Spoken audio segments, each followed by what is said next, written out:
సూర్యాపేట జిల్లా నేరేడుచర్లలో BRS party ముఖ్య కార్యకర్తల సమావేశం నిర్వహించారు. స్థానిక సంస్థల ఎన్నికలపై దిశానిర్దేశం చేసిన నియోజకవర్గ సమన్వయకర్త ఒంటెద్దు నరసింహారెడ్డి కార్యక్రమంలో పాల్గొన్నారు. ఒంటెద్దు నరసింహారెడ్డి మాట్లాడుతూ కాంగ్రెస్ పార్టీ అన్ని వర్గాల ప్రజలను మోసం చేస్తోంది. గ్రామాన కాంగ్రెస్ పార్టీ చేసిన మోసాలను ప్రజల్లోకి బలంగా తీసుకెళ్లాలి. ఎన్నికలప్పుడు మాత్రమే స్కీములు గుర్తొస్తాయి. కాంగ్రెస్ పార్టీకి 6 గ్యారంటీలు, 420 హామీలు అటకెక్కిన కాంగ్రెస్ పార్టీకి ప్రజలు వాత పెట్టేందుకు సిద్ధంగా ఉన్నారన్నారు.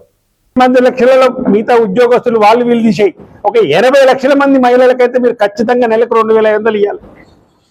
20 నెలల నుంచి 80 లక్షల మందికి నెలకు 2,500 చొప్పున ఎన్ని వేల కోట్ల బాకీ పడ్డాడో రేవంత్ రెడ్డి అనేది కరపత్రం తీసి ప్రతి ఊర్లో ఈ పంచబోతున్నాం.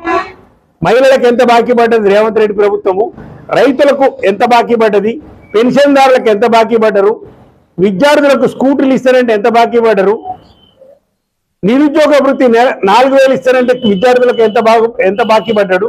ఇవన్నీ కూడా ఒక కరపత్రం రూపంలో, పుస్తక రూపంలో రేపు జరగబోయే స్థానిక ఎన్నికలలో ప్రతి ఊర్లో, ప్రతి వార్డులో అన్నిటల్లా మేము పంచబోతున్నాం, ప్రజల్ని చైతన్యపరచబోతున్నాం.